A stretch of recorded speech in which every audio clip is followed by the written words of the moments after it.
de San Mateo. Vamos a comenzar el Evangelio de San Marcos. ¿Cómo lo ves? Ya llevamos el primer libro de la Biblia leído. Le damos gracias a Dios que nos permitió leer el Evangelio de San Mateo. Ahora vamos a ver la vida de Jesús, cómo la cuenta, cómo la narra San Marcos evangelista.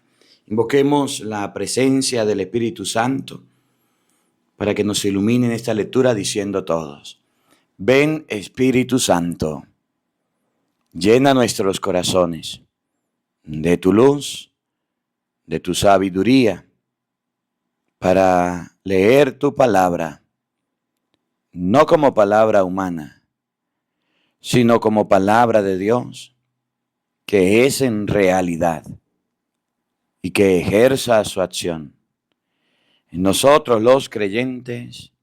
Amén. Lectura del Santo Evangelio según San Marcos. Gloria a ti, Señor. Capítulo 1. Este es el comienzo de la buena nueva de Jesucristo, Hijo de Dios. En el libro del profeta Isaías estaba escrito: mira, te voy a enviar a mi mensajero delante de ti para que te prepare el camino.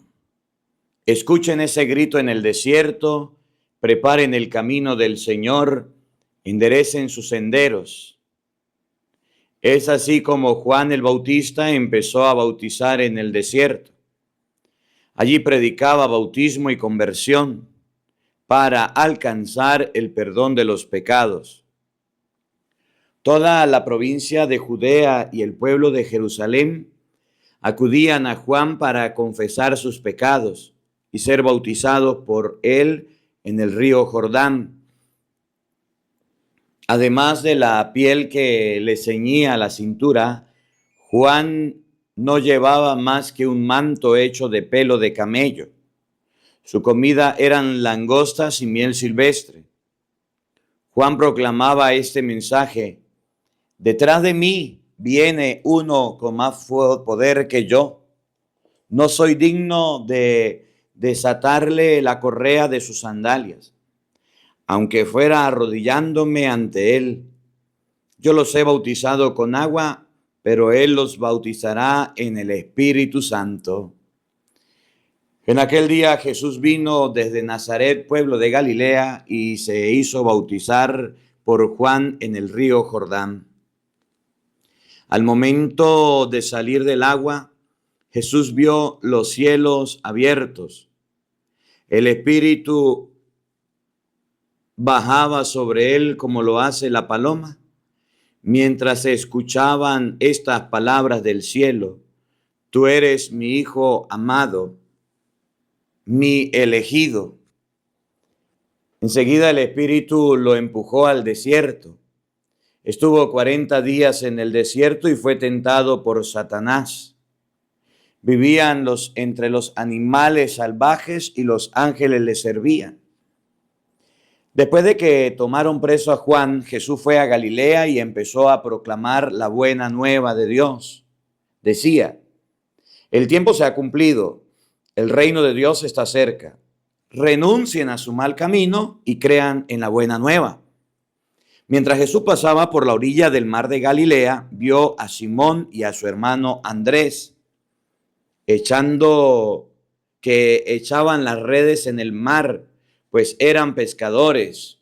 Jesús le dijo: síganme y yo los haré pescadores de hombres. Y de inmediato dejaron sus redes y le siguieron.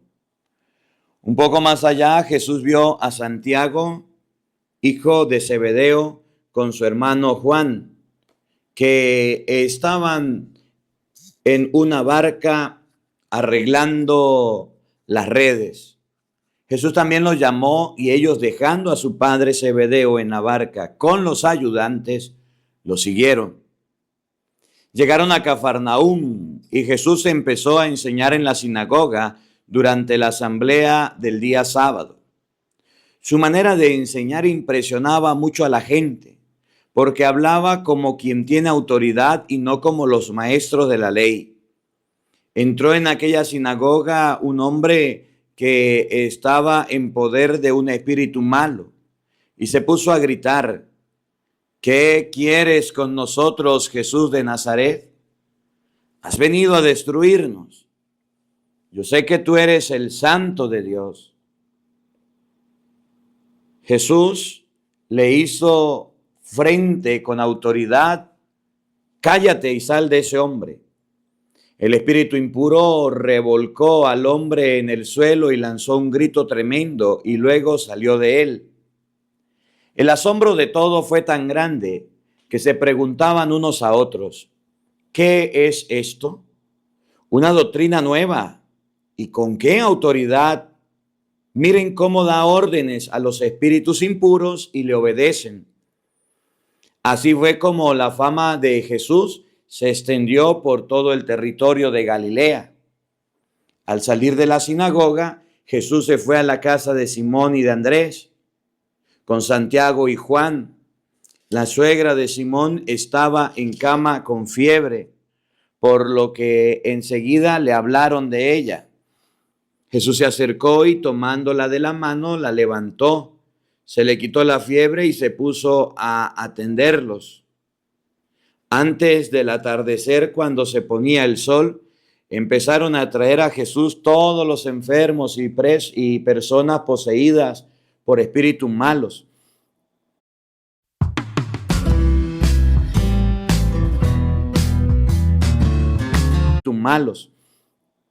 El pueblo entero estaba reunido ante la puerta. Jesús sanó a muchos enfermos con dolencias de toda clase y expulsó a muchos demonios, pero no los dejaba hablar, pues sabían quién era. De madrugada, cuando todavía estaba muy oscuro, Jesús se levantó y salió y se fue a un lugar solitario. Allí se puso a orar.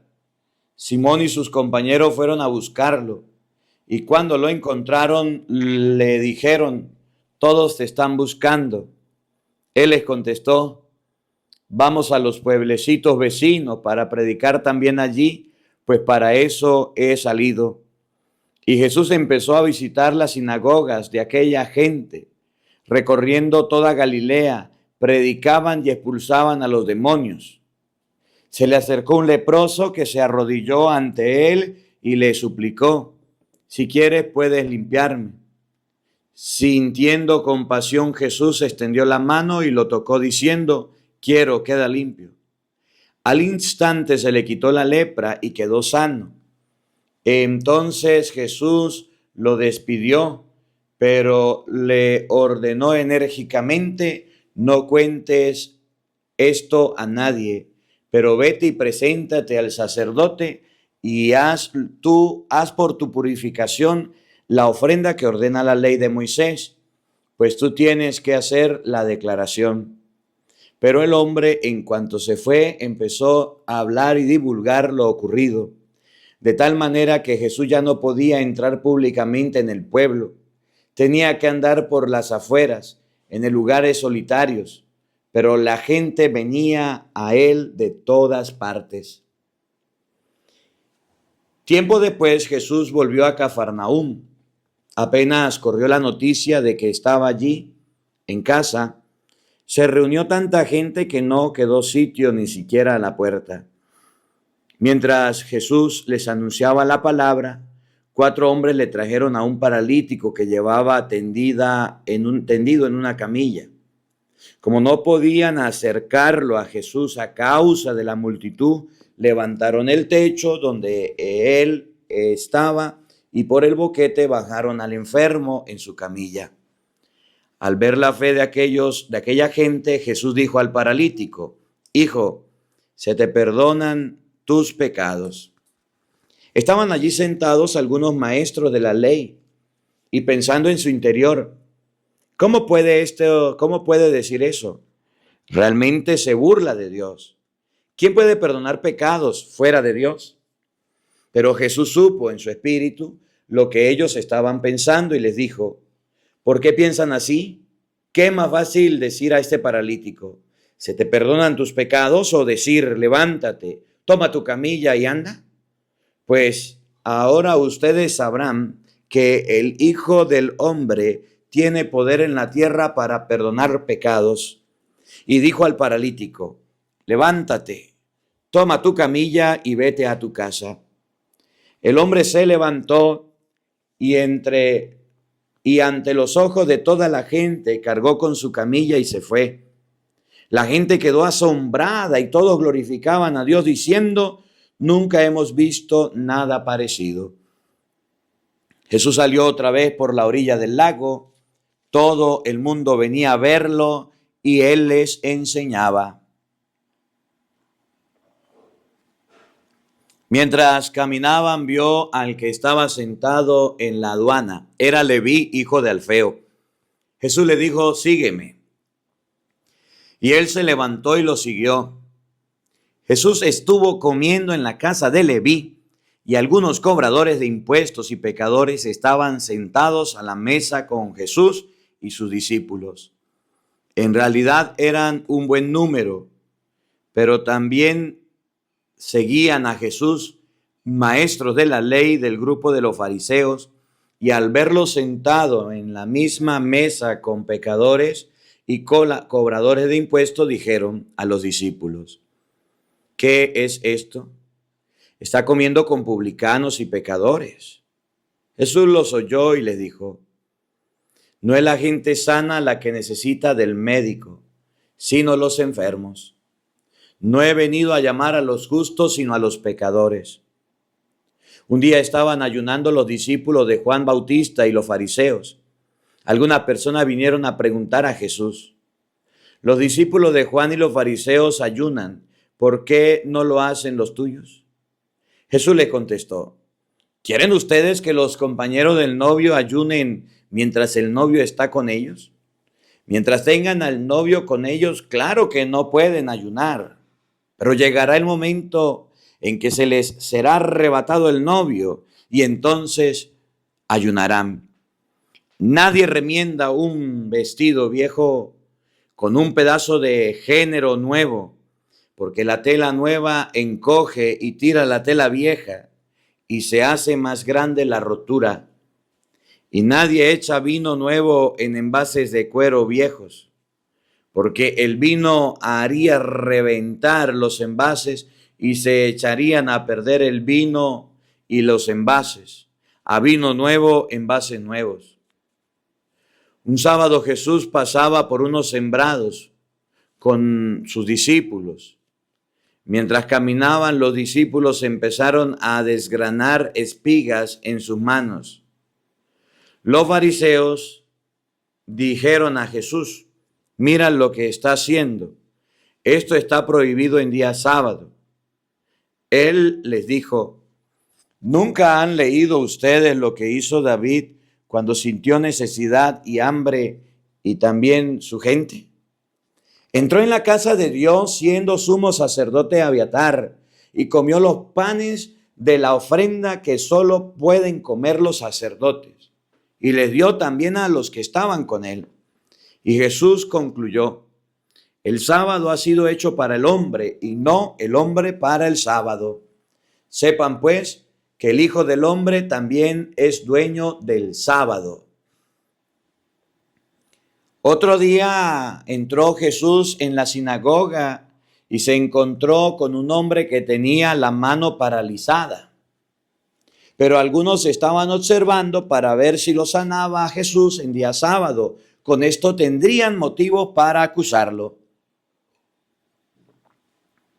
Jesús dijo al hombre que tenía la mano paralizada, ponte de pie y colócate aquí en medio.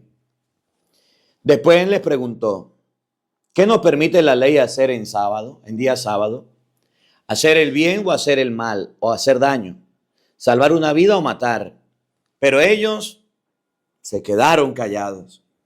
Entonces Jesús paseó sobre ellos su mirada enojado y muy apenado por su ceguera y le dijo al hombre, extiende la mano.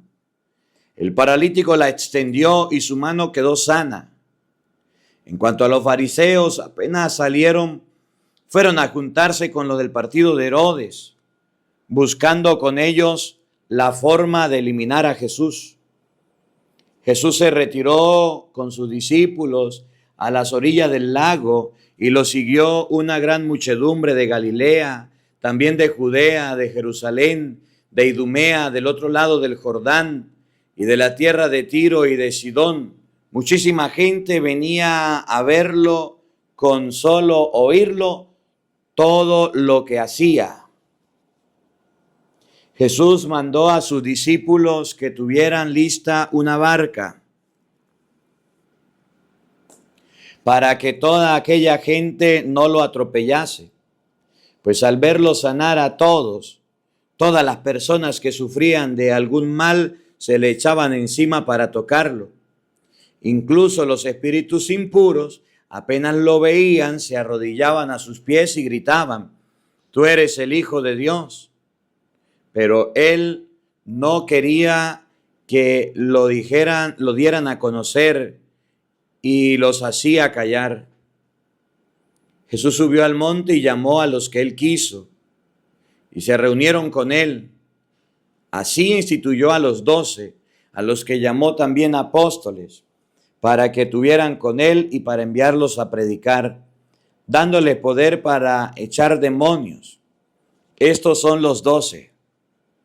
Simón, a quien puso por nombre Pedro, Santiago y su hermano Juan, hijo de Zebedeo, a quien puso el sobrenombre de Boanerges, es decir, hijo del trueno, Andrés, Felipe, Bartolomé, Mateo, Tomás, Santiago, el hijo de Alfeo, Tadeo, Simón el cananeo y Judas Iscariote, el que después lo traicionó.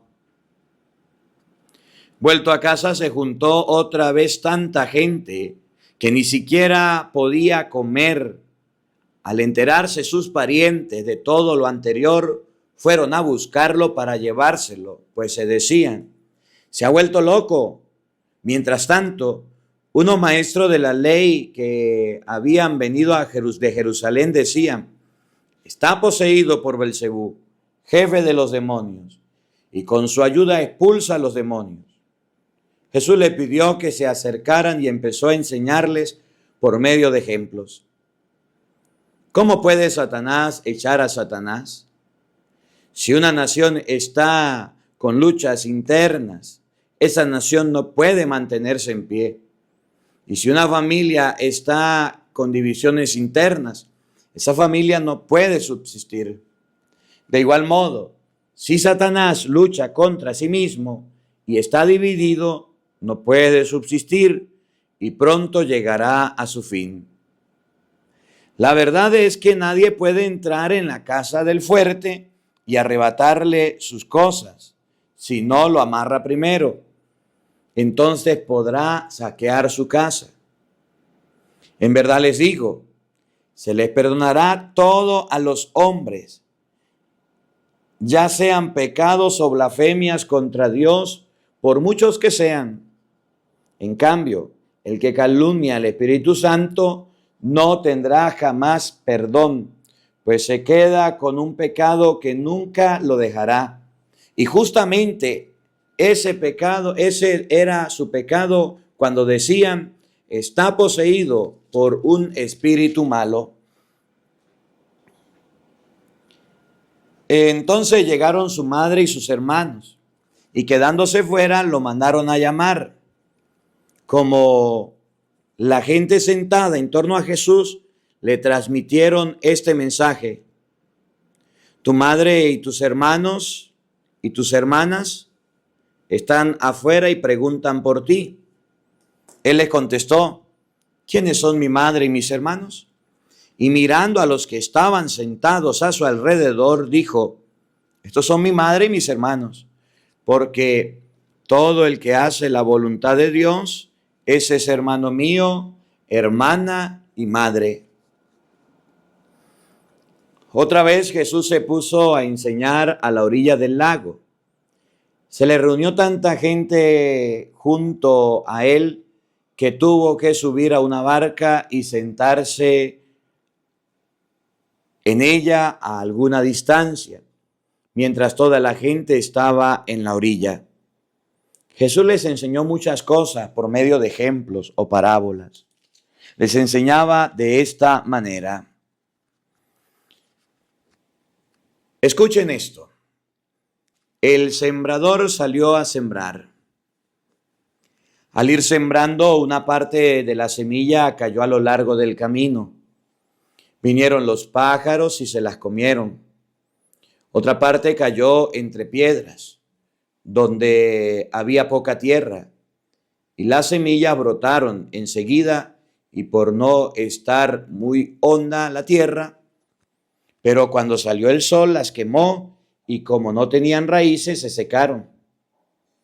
Otras semillas cayeron entre espinos. Los espinos crecieron y las sofocaron, de manera que no dieron fruto. Otras semillas cayeron en tierra buena, brotaron y crecieron y produjeron unas 30, otras 70 y otras 100. Y agregó Jesús: el que tenga oídos para oír, que escuche.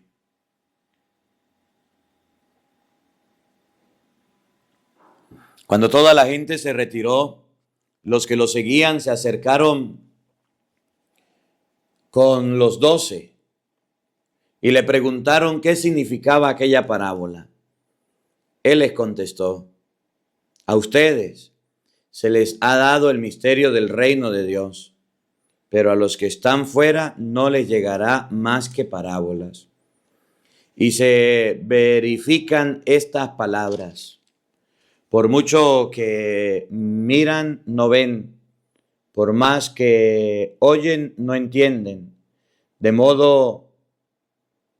De otro modo se convertirían y recibirían el perdón.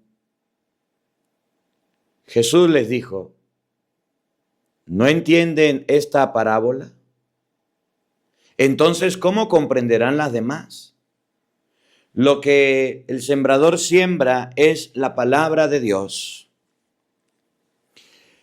Los que están a lo largo del camino, cuando se siembra, son aquellos que escuchan la palabra, pero cuando la reciben, viene Satanás y se lleva la palabra sembrada en ellos. Otros reciben la palabra como un terreno lleno de piedras. Apenas reciben la palabra, la aceptan con alegría, pero no se arraigan en ellos y no duran más que una temporada. En cuanto sobreviene alguna prueba o persecución por causa de la palabra, al momento caen. Otros la reciben como entre espinos. Estos han escuchado la palabra, pero luego sobrevienen las preocupaciones de esta vida, las promesas engañosas de las riquezas y las demás pasiones, y juntas ahogan la palabra que no da fruto. Pero otros se ha sembrado en tierra buena. Estos han escuchado la palabra, le dan acogida y dan frutos, unos el 30 por uno, otros el 70 y otros el 100. Jesús les dijo también: cuando llega la luz, debemos ponerla debajo de un macetero o debajo de la cama, o debajo de la cama. No la ponemos más bien sobre el candelero. No hay cosa secreta que no deba ser descubierta. Y si algo ha sido oculto, será sacado a la luz. El que tenga oídos para escuchar, que escuche. Les digo también, presten atención a lo que escuchan. La medida con que ustedes midan se usará para medir lo que reciban, y se le dará mucho más todavía. Sépanlo bien: al que produce se le dará más, y al que no produce se le quitará incluso lo que tiene.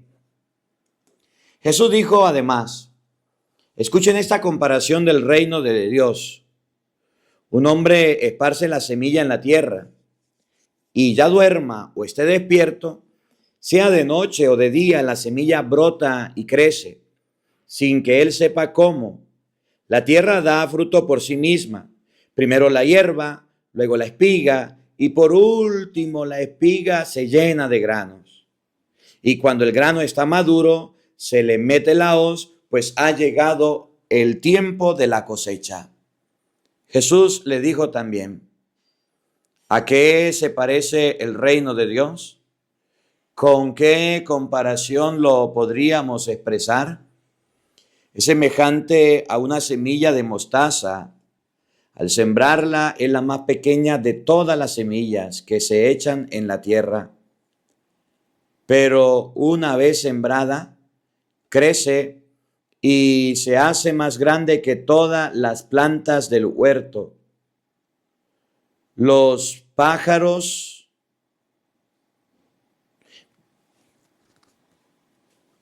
del cielo buscan refugio bajo su sombra.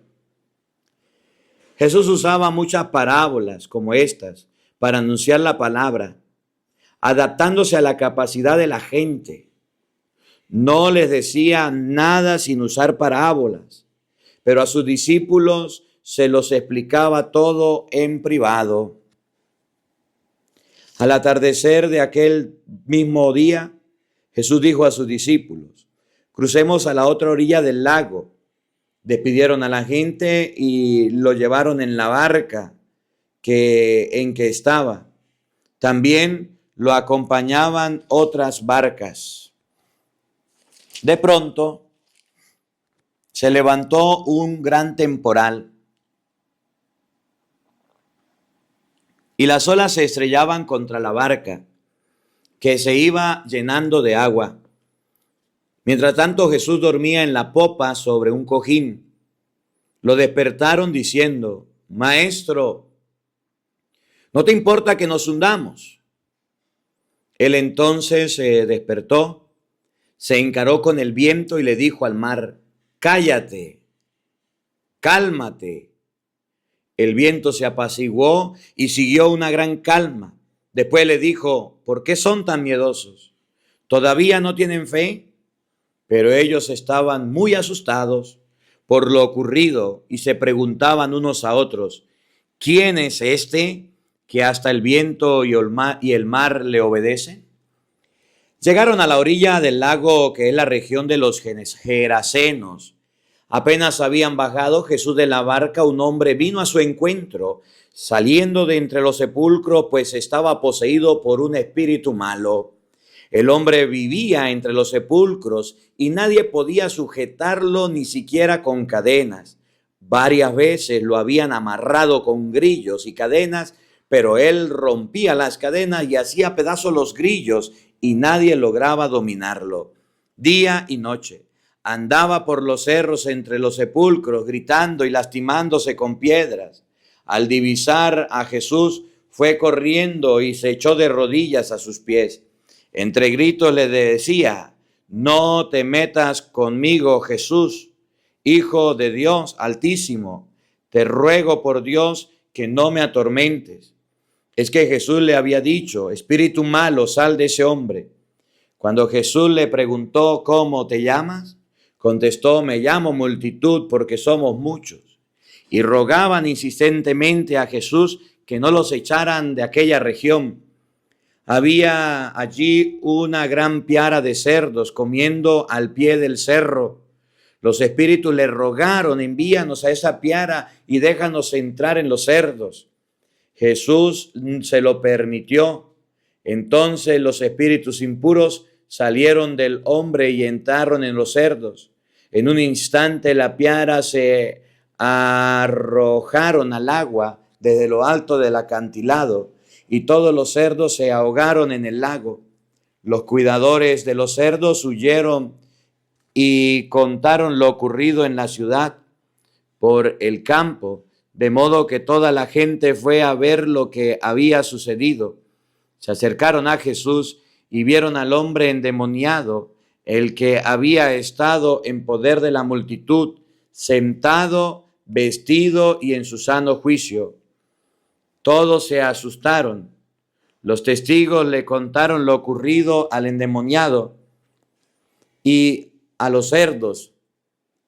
Y ellos rogaban a Jesús que se alejara de su tierra.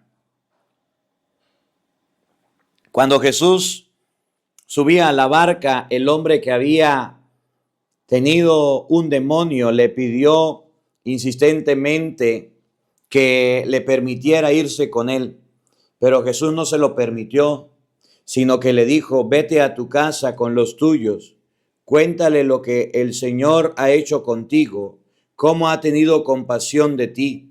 El hombre se fue y empezó a proclamar por la región de la Decápolis lo que Jesús había hecho con él, y todos quedaron admirados. Jesús entonces atravesó el lago, y al volver a la otra orilla, una gran muchedumbre se juntó en la playa en torno a él. En esto llegó un oficial de la sinagoga llamado Jairo, y al ver a Jesús se postró a sus pies suplicándole: mi hija está agonizando, ven a imponer tus manos sobre ella para que se mejore y siga viviendo. Jesús se fue con Jairo. Estaba en medio de un gran gentío que lo oprimía. Se encontraba allí una mujer que padecía un derrame de sangre desde hacía 12 años. Había sufrido mucho en manos de muchos médicos y se había gastado todo lo que tenía, pero en lugar de mejorar estaba cada vez peor.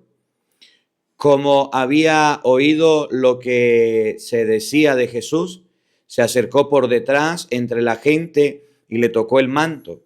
La mujer pensaba: si logro tocar, aunque solo sea su ropa, sanaré. Al momento cesó su hemorragia y sintió en su cuerpo que estaba sana. Pero Jesús se dio cuenta de que un poder había salido de él y, dándose vuelta en medio de la gente, preguntó: ¿quién me ha tocado la ropa? Sus discípulos le contestaron: ya ves cómo te oprime toda la gente y preguntas ¿quién me tocó? Pero él seguía mirando a su alrededor para ver quién le había tocado. Entonces la mujer, que sabía muy bien lo que había pasado, asustada y temblando, se postró ante él y le contó toda la verdad. Jesús le dijo: hija, tu fe te ha salvado, vete en paz y queda sana de tu enfermedad. Jesús estaba todavía hablando cuando llegaron algunos de la casa del oficial de la sinagoga para informarle: tu hija ha muerto, ¿para qué molestas ya al maestro? Jesús se hizo el desentendido y le dijo al oficial: no tengas miedo, solo ten fe. Pero no dejó que lo acompañaran más que Pedro, Santiago y Juan, el hermano de Santiago. Cuando llegó a la casa del oficial, vio un gran alboroto. Unos lloraban y otros gritaban. Jesús entró y les dijo: ¿por qué están llorando? ¿Por qué este alboroto y tanto llanto? La niña no está muerta, sino dormida. Se burlaban de él, pero Jesús los hizo salir a todos. Como signo, tomó consigo al padre y a la madre y a los que venían con él, y entró donde estaba la niña. Tomándola de la mano, dijo a la niña: Talitá cum, que quiere decir: niña, yo te lo digo, levántate. La jovencita se levantó al instante y empezó a caminar. Tenía 12 años. ¡Qué estupor más grande! Quedaron fuera de sí. Pero Jesús le pidió insistentemente que no lo contaran a nadie y le dijo que dieran algo de comer a la niña. Palabra del Señor. Gloria a ti, Señor Jesús. Queridos hermanos, hemos llegado hasta el capítulo 5 del Evangelio de San Marcos. Mañana vamos a continuar, Dios mediante. El Evangelio de San Marcos tiene 16 capítulos. Leímos San Mateo, que tiene 28. El Señor esté con todos ustedes. Y la bendición de Dios Todopoderoso, Padre, Hijo y Espíritu Santo, descienda sobre ustedes y les acompañe siempre. Amén. Dios les bendiga, Dios les acompañe. Les leyó el Padre Marcos Galvis, un feliz día para todos, lo quiero mucho y nos vemos mañana para seguir leyendo la palabra de Dios. No falten, los esperamos. ¿Qué está pasando? Sí.